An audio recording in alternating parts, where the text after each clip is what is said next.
សេចក្តីប្រកាសព័ត៌មានរាជធានីភ្នំពេញថ្ងៃទី27ខែកញ្ញាឆ្នាំ2025លោកជំទាវឧត្តមសេនីយ៍ឯកម៉ាលីសុជាតាអនុរដ្ឋលេខាធិការនិងជាអ្នកនាំពាក្យក្រសួងការពារជាតិនៃព្រះរាជាណាចក្រកម្ពុជាសូមជម្រាបជូនសាធារណជនអ្នកសារព័ត៌មានជាតិនិងអន្តរជាតិមេត្តាជ្រាបថានៅព្រឹកថ្ងៃទី27ខែកញ្ញាឆ្នាំ2025វេលាម៉ោង 11:52 នាទីយោធាថៃបានចាប់ផ្ដើមធ្វើការបាញ់ប្រហារមុនមកលើទីតាំងកងកម្លាំងកម្ពុជាដោយបានបាញ់កាំភ្លើងត្បាល់និងកាំភ្លើងដៃជាច្រើនគ្រាប់មកលើមូលដ្ឋានកងទ័ពកម្ពុជានៅតំបន់អានសេះនៅពេលនេះកងទ័ពកម្ពុជា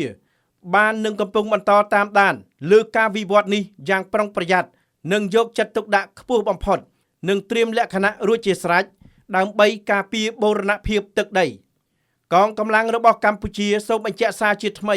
នៅការបដិញ្ញាចិត្តយ៉ាងម៉ឺងម៉ាត់ក្នុងការគោរពនិងការអនុវត្តនៅកិច្ចព្រមព្រៀងបទឈប់បាញ់រវាងកម្ពុជានិងថៃ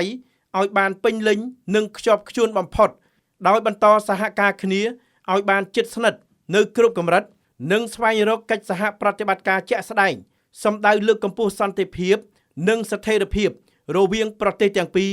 ក៏ដូចជាការវិលត្រឡប់ទៅរកប្រក្រតីភាពឡើងវិញឲ្យបានឆាប់រហ័សនិងអំពាវនាវឲ្យភាគីថៃ